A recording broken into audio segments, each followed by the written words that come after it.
Quels sont les pays qui sont le plus engagés et impliqués dans cette COP 21? Alors, ça dépend des thèmes, puisque dans ces négociations-là, il y a un certain nombre de choses. Il y a la question de la réduction des émissions par pays, il y a la question des financements, euh, et plein d'autres questions très techniques. Bon, ça vaut pas le coup de rentrer dedans.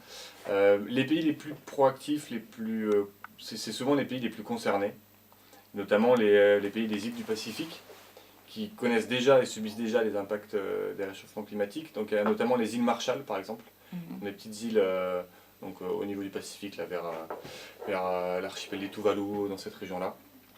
Eux sont très proactifs. On a des pays africains, comme par exemple l'Éthiopie, qui est très très active. Des grands pays qui commencent à s'y mettre. Par exemple la Chine, Ouais, ce que j'allais vous dire, c'est les pays les plus le qui pays les polluent le plus plus. ouais, qui pollue le plus. Et la Chine vient de proposer un engagement donc de réduction de ses émissions assez ambitieux. Et donc c'est vraiment positif puisqu'on a besoin de tout le monde et notamment des plus gros pollueurs. Donc un certain nombre de pays qu'on sent mobilisés autour de ces questions-là. Euh, Après il y a des pays qui sont moins bons élèves, notamment les États-Unis, notamment la Russie, certains pays, les pays pétroliers évidemment. Ils coopèrent moins.